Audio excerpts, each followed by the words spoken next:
Hello everybody, welcome back. और कैसे हैं आप सब? बढ़िया। A very warm welcome from the Gurukul tutorials. और बहुत दिन बाद हमारी आपकी मुलाकात हो रही है। फिर से हमारा नया सेशन स्टार्ट हो गया है 2023-24। बहुत से बच्चे जो अभी 11th क्लास में थे उनका एग्जाम और रिजल्ट हो गया होगा। अब आप 12th क्लास में जाएंगे। ऑलमोस्ट मतलब बेसिकली अगर बात करें, जिसका इंतजार भी रहता है और नहीं भी रहता है, क्योंकि ये कहीं ना कहीं बड़ा इंपॉर्टेंट क्लास रहता है, जिसके हम लोग मार्क्स देखते हैं। पेरेंट्स भी पूरे साल बड़ा मेहनत करते हैं बच्चों के साथ साथ कि 12th क्लास है, जितना हो सके ज्यादा से ज्यादा। तो उसी के साथ साथ हम लोग आ गए, शुरू करते हैं अपनी क्लासेस। आज हम लोग डिस्कस करेंगे क्लास 12th का बिजनेस स्टडीज।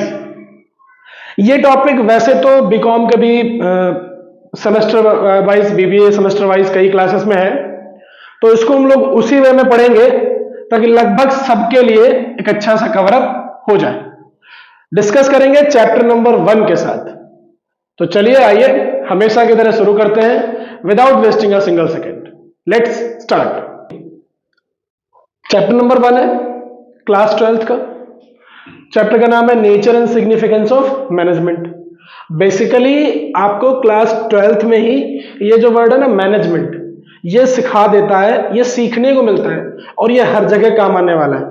लेकिन फिर भी यहां पर जो भी जब मैं मैनेजमेंट की बात करूंगा, जब मैं गोल की बात करूंगा, जब मैं ऑब्जेक्टिव की बात करूंगा, तो बेसिकली हम लोग बात कर रहे हैं ऑर्गेनाइजेशन को लेकर के, क्योंकि हमारा सब्जेक्ट ही है बिजनेस ऑर्गेनाइजेशन को लेकर के बात करेंगे।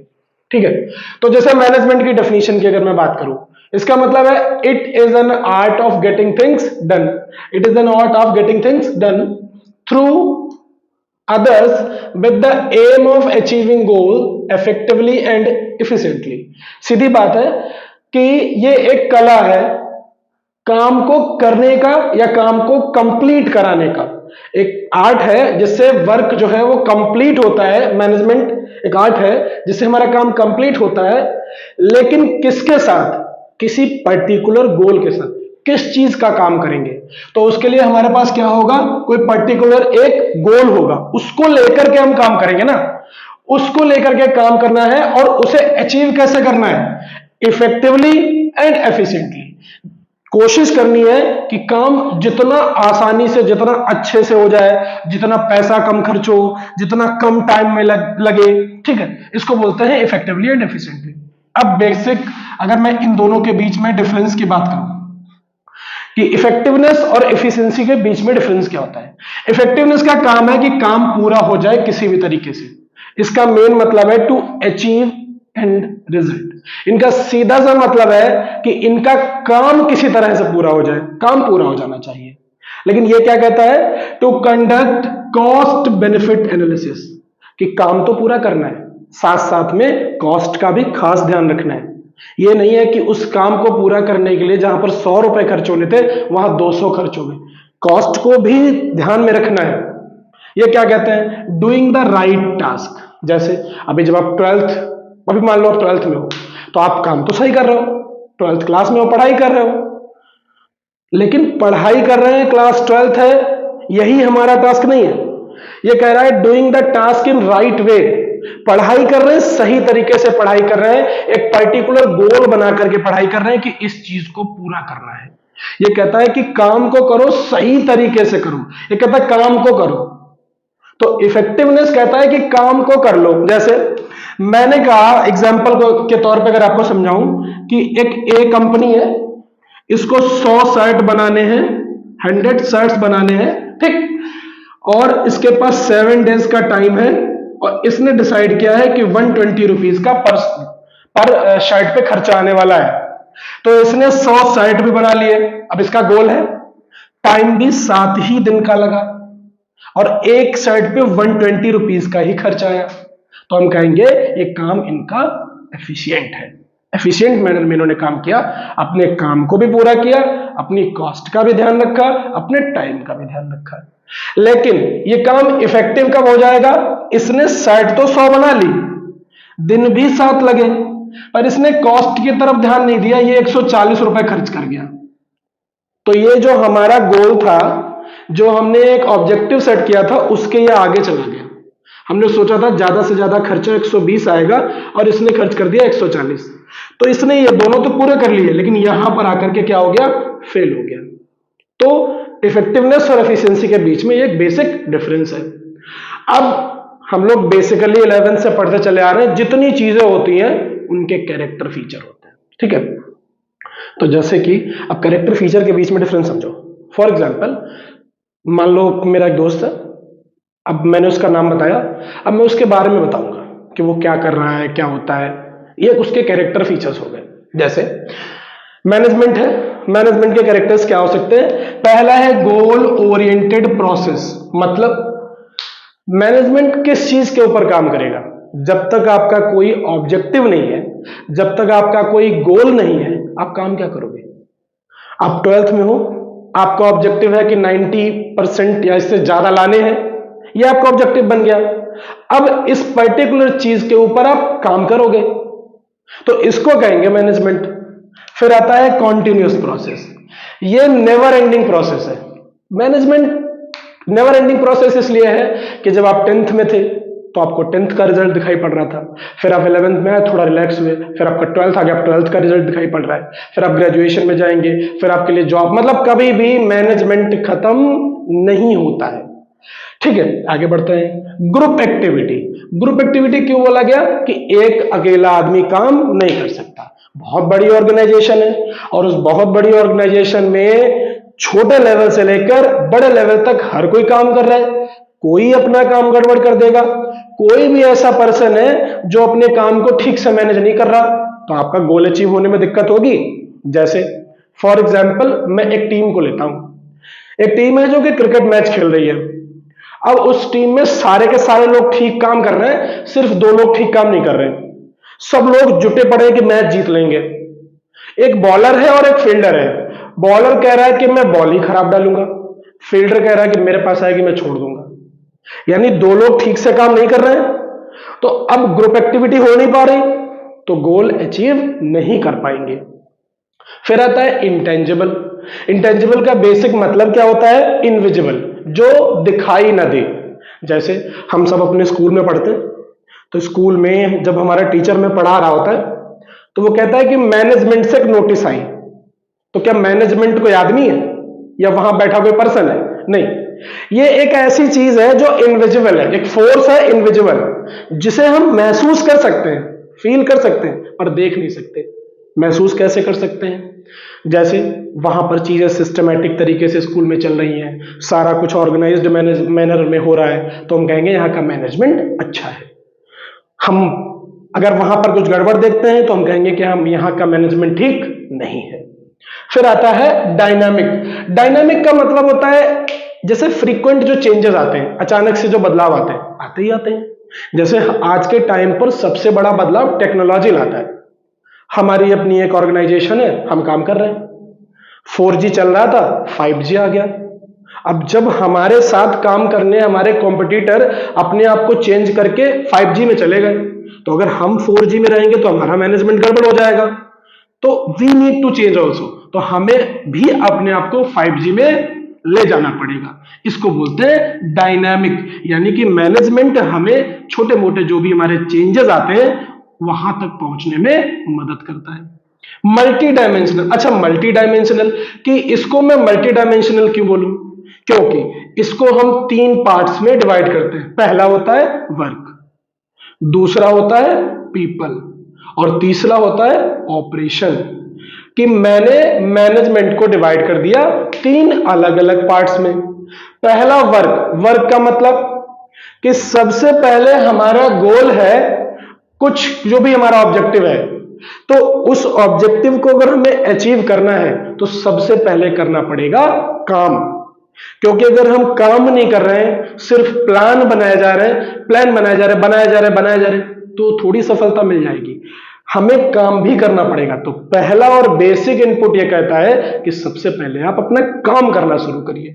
दूसरा है मैनेजमेंट ऑफ पीपल, पीपल का मतलब ये हो गया कि वहां पर कैसे लोग काम कर रहे हैं, क्या काम कर रहे हैं, ये इन लोगों से फर्क पड़ता है। हमारे ऑर्गेनाइजेशन में कैसे ऑर्गेनाइज्ड लोग ऑर्गेनाइज्ड मैनर में काम कर रहे हैं, सिस्टमेटिक तरीके से काम को कर रहे हैं, तो ज्यादा आसान होगा मैनेज कर पाना।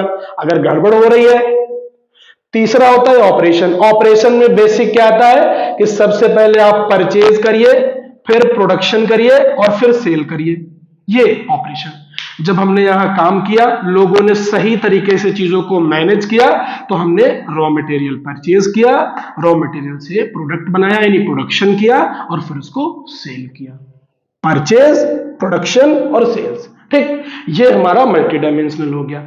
फिर आता है परवेसिव। इसको बोलते हैं इट इज ऑल परवेसिव, इसलिए कि ये हर जगह काम करेगा। जैसे स्कूल में करेगा काम मैनेजमेंट, किसी ऑर्गेनाइजेशन में करेगा, मेरी अपनी पर्सनल लाइफ में बिल्कुल काम करेगा, एक स्टूडेंट अगर अपनी लाइफ में चाहे वो भी काम कर सकता है। पापा मैनेज करके रखते हैं, उतने ही पैसे में हमारी फीस भी जमा करना, उतने ही पैसे में हम घर का खर्चा भी चलाना, उतने ही पैसे में बाकी चीजों को भी देखना, मैनेजमेंट ही है। मम्मी, एक तरीके से देखा जाए तो सुबह आपका नाश्ता बनाने से लेकर रात में सबसे लेट तक सोने में, और सुबह फिर से, तो मम्मी से अगर पूछोगे कि मम्मी इतना सब कैसे, डस्ट भी धुल जाती है, खाना भी बन जाता है, लंच भी बन जाता है, सबके लिए सारा कुछ, तो मम्मी ये बोलेंगे ना बेटा मैनेज करना पड़ता है, मैनेज करते हैं, यानी मैनेजमेंट। तो ये हो गया परवेसिव। इसको जहां पर आप लगाओगे ये वहां पर काम करेगा, इसको बोलते हैं इट इज ऑल परवेसिव। अब हम लोग पढ़ते हैं आगे कि मैनेजमेंट के ऑब्जेक्टिव्स क्या होते हैं, ऑब्जेक्टिव्स ऑफ मैनेजमेंट। आइए, ठीक है, ऑब्जेक्टिव डिस्कस करते हैं।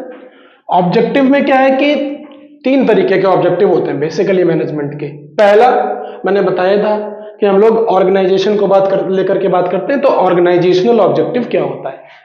दूसरा हमारे सोशल ऑब्जेक्टिव क्या होते हैं। तीसरा हमारे पर्सनल ऑब्जेक्टिव क्या होते हैं। किसी भी पर्टिकुलर बिजनेस की बात कर ले, जब वो नया नया मार्केट में आएगा तो उस ऑर्गेनाइजेशन का पहला बेसिक ऑब्जेक्टिव होगा उस मार्केट में सरवाइव करना। वो पैसे कमाने के लिए तुरंत नहीं सोचेगा, क्योंकि जो लोग पहले से वही काम कर रहे हैं वो उस मार्केट में ऑलरेडी जमे हुए हैं और आप नए कॉम्पिटिटर के तौर पे आए हो। तो सबसे पहले आप चाहोगे कि आप मार्केट में ठीक से सरवाइव कर लो। सरवाइव करने के बाद भाई आपने पैसा लगाया है, आपने इन्वेस्टमेंट किया है, आपने मेहनत की है, तो आप जरूर चाहेंगे कि आप प्रॉफिट कमाएं, अर्निंग करें। तो हमारा दूसरा ऑब्जेक्टिव हो गया ऑर्गेनाइजेशन का पैसा कमाना, प्रॉफिट मोटिव। तीसरा हमारा ऑब्जेक्टिव है कि मार्केट में सरवाइव भी कर लिया, पैसा भी कमाना शुरू कर दिया, अब ग्रो करें, वहीं थोड़ी जमे रहेंगे जहां पर थे। कस्टमर बेस बढ़ाएं, कंपनी का टर्नओवर बढ़ाएं, कंपनी का प्रॉफिट बढ़ाएं, कंपनी के प्रोडक्ट की क्वालिटी प्रोडक्ट बढ़ाएं, ये सारी चीजें ग्रो करने की बारी आ गई। फिर बेसिक आता है सोशल ऑब्जेक्टिव क्या होते हैं। सोशल ऑब्जेक्टिव ये कहते हैं कि आपको सोसाइटी को लेकर के आपको थोड़ा अवेयर रहना चाहिए। क्या मैनेज करना चाहिए कि आप क्वालिटी प्रोडक्ट बेचें, आप अच्छे प्रोडक्ट बेचें। क्वालिटी प्रोडक्ट बेचने से सोसाइटी को लेकर। दूसरा आता है रीजनेबल प्राइस। अपने प्रोडक्ट का एक ऐसा प्राइस सेट करिए जो उसको बेयर अप करता हो, ठीक है, उस पर्टिकुलर प्रोडक्ट के लिए ठीक रहे। तीसरा आता है employment opportunities, specially to the weaker section of the society. जब आप बिजनेस शुरू करेंगे, ट्रेडिंग का, मैन्युफैक्चरिंग का, तो आपको लोगों की जरूरत पड़ेगी, तो आप नए लोगों को काम देते हैं, एम्प्लॉयमेंट देते हैं, तो ये हो गया हमारा एम्प्लॉयमेंट अपॉर्चुनिटी। फिर आता है इको फ्रेंडली मेथड्स, जैसे अभी बेसिकली बीच में आपने देखा था कि पॉलिथीन को बैन करा जा रहा था, तो हम लोग यहां पर क्या बात कर रहे हैं इको फ्रेंडली मेथड्स यूज करें, कि हम अपने प्रोडक्ट को मैन्युफैक्चर करने में सही चीजों का यूज करें। जैसे हमारी फैक्ट्री से धुआं बहुत निकल रहा है, अब उस अगर धुएं को नहीं रोक सकते हैं तो हम कोशिश कर सकते हैं कि हम पेड़ लगाएं ज्यादा से ज्यादा, या हम पॉलिथीन की जगह पर पेपर का यूज करें। ये फिर आता है कि हमारे पर्सनल क्या ऐसे ऑब्जेक्टिव होंगे। भाई ऑर्गेनाइजेशन को लेकर भी सोच लिया, सोसाइटी को लेकर भी सोच लिया, अब पर्सनल। जो भी आपके यहां पर काम करने आ रहा है उसको एडिक्वेट यानी कॉम्पिटिटिव सैलरी चाहिए, जैसे बेसिकली अगर हम बात करें कि किसी भी पर्टिकुलर स्कूल में अगर कोई अकाउंट्स का टीचर जाएगा तो उसका एक 30,000 का फिक्स पैकेज मान लेते हैं पर मंथ का। तो अब वो चाहेगा कि मैं जहां जाऊं एटलीस्ट मुझे इतना पैसा तो मिले ही मिले, इससे ऊपर चला जाए ठीक है, competitive. Good working condition specially for the female. अब हम ये चाह रहे हैं कि जो भी हमारा पर्टिकुलर ऑर्गेनाइजेशन है वहां पर जो लोग काम करने आ रहे हैं उनको एक अच्छा वर्किंग कंडीशन मिले। फिर आता है ट्रेनिंग एंड डेवलपमेंट, जो फ्रेशर्स हों उन्हें ट्रेन किया जाए, जो काम कर चुके हों उनके अंदर नई टेक्निक्स को, नई चीजों को डेवलप किया जाए। फिर आता है रेस्पेक्ट, कोई भी आदमी कहीं पर भी काम करने जा रहा है, ठीक है कि आप बॉस हो, आप सीनियर हो, लेकिन आप अपने ऑर्गेनाइजेशन में अपने लोगों के साथ हर लेवल पे रिस्पेक्ट उनका भी है बना करके रखना। अच्छा ठीक है। अच्छा, आगे बढ़ने से पहले, आपको आगे टॉपिक बताने से पहले एक इन्फॉर्मेशन देते हैं। ये जो हमारी गुरुकुल ट्यूटोरियल क्लासेस हैं, इसकी ऑफलाइन क्लासेस भी हरदोई में चलती हैं। आप डिस्क्रिप्शन बॉक्स के दिए गए नंबर पर कॉन्टैक्ट कर सकते हैं। Trust us once, we are providing best in Hardoi. आप आइए, 5 डेज का डेमो क्लासेस लें, आपको बेस्ट सुटेबल लगेगा, कंफर्टेबल फील करेंगे। बाकी आगे कांटेक्ट करेंगे, आगे की बात करेंगे। आए, ऑफलाइन क्लासेस लें, देखते हैं। खैर, हमारा अभी हम लोगों ने ऑब्जेक्टिव खत्म किया। अब हम लोग डिस्कस करने वाले हैं इंपॉर्टेंस ऑफ मैनेजमेंट और साथ में लेवल्स ऑफ मैनेजमेंट। अब इंपॉर्टेंस ऑफ मैनेजमेंट यानी कि मैनेजमेंट की नीड क्या है, या मैनेजमेंट की क्या एक तरीके से इंपॉर्टेंस है, क्या फायदे हैं। बेसिकली अगर हम लोग बात करें, पहला है achieving group goals. Achieving group goals का मतलब है, देखो, अगर मैनेजमेंट अच्छा होगा तो ऑर्गेनाइजेशन अच्छे से काम करेगी, ऑर्गेनाइजेशन अच्छे से काम करेगी तो अकेले मुझे थोड़ी फायदा होगा, छोटे लेवल से लेके बड़े लेवल तक जितने लोग उस ऑर्गेनाइजेशन में काम कर रहे हैं सबको फायदा होगा। तो यानी ये क्या अचीव कर रहा है, ग्रुप गोल्स, ठीक है। फिर आता है अचीविंग पर्सनल गोल्स। अब हमारी ऑर्गेनाइजेशन ग्रो करेगी तो पर्सनल गोल में क्या, जैसे कॉम्पिटिटिव सैलरी, हम सबको अच्छी सैलरी दे पाएंगे, गुड वर्किंग कंडीशन, अच्छे से अच्छा वर्किंग कंडीशन प्रोवाइड कर पाएंगे। फिर आता है क्रिएट्स डायनामिक ऑर्गेनाइजेशन। अब आप देखो, थोड़ा रिलेट करना, ये फीचर्स वाले पॉइंट से ही थोड़े थोड़े इंपॉर्टेंस निकल के आ रहे हैं। डायनामिक ऑर्गेनाइजेशन का मतलब है कि अगर हम ठीक तरीके से मैनेज कर रहे हैं और अचानक हमें कोई फ्रीक्वेंट चेंज करना पड़े, अगर हमारा मैनेजमेंट अच्छा है तो हम उस चेंज को ले आएंगे, यानी इस जो भी हमारा उस पर्टिकुलर ऑर्गेनाइजेशन में चेंज लाना होगा वो कर पाएंगे। इंक्रीजेस कोऑर्डिनेशन, मैनेजमेंट अगर बना करके रखोगे, जैसे आपका गोल है कि आप 12th में 90% लाना चाहते हैं, तो यह है कि मैनेजमेंट कहता है कि आपके साथ साथ ग्रुप यानी मम्मी पापा को भी लगना पड़ेगा, वो भी मैनेज करें कि बेटा अभी मेरा 7 से 9 के बीच में पड़ता है तो इस बीच में इससे धनिया नहीं मंगानी है, समझ रहे हो, तो उनको भी थोड़ा मैनेज करना पड़ेगा। तो इसको हम कहेंगे कि कोऑर्डिनेशन, मम्मी और आपके बीच में, आपके और पापा के बीच में जो कोऑर्डिनेशन बढ़ता है मैनेज करने से, तो काम ठीक से चलता है। अब 7 से पहले या 9 के बाद धनिया मंगाया जाएगा। डेवलपमेंट ऑफ सोसाइटी, ये भी एक पॉइंट है कि मैनेजमेंट अगर ठीक चलता है तो जो सोसाइटी को लेकर हमारे ऑब्जेक्टिव है, हम अगर आ रही है ऑर्गेनाइजेशन अगर ठीक से मैनेज कर पा रही है तो वो सारे पूरे किए जा सकते हैं। फिर आता है इंक्रीजेस एफिशिएंसी, जिसकी हम लोगों ने शुरुआत में अपने मैनेजमेंट की मीनिंग में बात कर ली थी।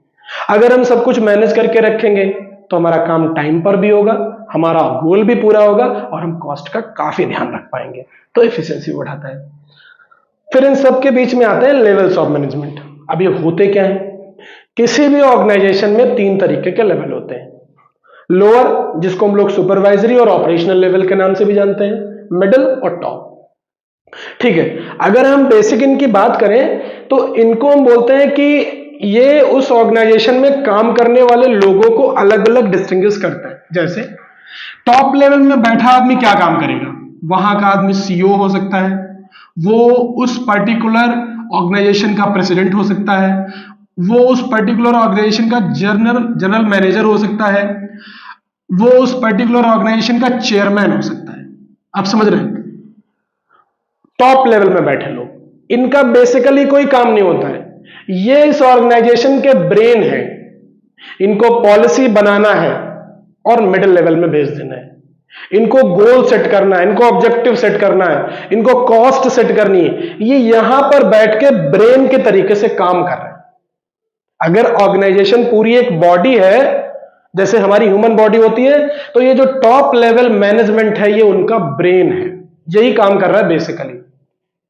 फिर आता है मिडिल लेवल। यहां पर सारे डिपार्टमेंटल मैनेजर आ जाते हैं। जितने भी डिपार्टमेंटल मैनेजर होते हैं वो सारे यहां पर डिस्कस कर लिए जाते हैं। जैसे फॉर एग्जांपल परचेज मैनेजर हो गया, सेल्स मैनेजर हो गया, मार्केटिंग मैनेजर हो गया। यहां पर मैंने बात करी थी जनरल मैनेजर, जो इन सब का बॉस है। सारे डिपार्टमेंटल मैनेजर का एक बॉस है जनरल मैनेजर, लेकिन यहां पर डिपार्टमेंटल मैनेजर आएंगे। फिर आता है लोअर लेवल। इस लेवल पे कैसे लोग आएंगे? जैसे क्लर्क हो गया, छोटे लेवल पे काम कर रहे हैं, नीचे लेवल पे ग्राउंड लेवल पे काम कर रहे हैं। क्लर्क हो गया, यहां पर वर्कर्स हो गए, लेबर्स हो गई, आपका सिक्योरिटी गार्ड हो गया। ये सारे लोग कहां पर आएंगे? ये हमारे लोअर लेवल में आएंगे, जो सुपरवाइजरी लेवल या ऑपरेशनल लेवल पे काम करते हैं। इसी को हम लोग एक चीज और बोलते हैं, फर्स्ट लाइन मैनेजर।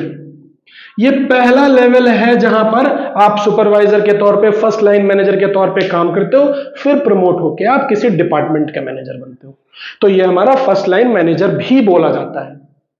अब जो हमारा आज हम लोगों ने डिस्कस कर लिए कुछ टॉपिक्स, नेचर, मीनिंग, कैरेक्टरिस्टिक्स, और उसके बाद में हम लोगों ने डिस्कस करा इंपॉर्टेंस, ऑब्जेक्टिव्स और लेवल्स। ये 5 चीजें हमने इस वीडियो में डिस्कस करी। अभी जो बचा वाला पार्ट है वो उसको मैं आगे अगले पार्ट में पूरा कर दूंगा। बाकी आप ये वीडियो शेयर करें ज्यादा से ज्यादा लोगों के साथ, अपने दोस्तों को भी बोलें, क्योंकि हरदोई जैसे शहर में रह करके एक शुरू किया है मैंने, एक स्टार्टअप लिया है कि जो भी मेहनत लगेगी या जो भी हो सकेगा वो हम इस लेवल से करेंगे। जो चीजें बड़े शहरों में करी जा सकती है उसको हम यहां के लेवल से उठाने की कोशिश करेंगे, और इन सब चीजों के बीच में कहीं ना कहीं मुझे आप लोगों का सपोर्ट चाहिए, क्योंकि ऐसे सब्सक्राइबर जो वीडियोस नहीं देखेंगे वो नंबर के लिए तो ठीक है, लेकिन मुझे ऐसे लोग चाहिए जो जिनकी जरूरत पूरी हो यहां से वो। बाकी आप अगर अपनी कमेंट सेक्शन में कोई डिमांड रखेंगे किसी पर्टिकुलर टॉपिक के ऊपर, अगर आपको वीडियो चाहिए वो भी पूरा किया जाएगा। Thank you so much for watching the video. मिलते हैं अगले नेक्स्ट पार्ट में, कंप्लीट करते हुए इसी चैप्टर को।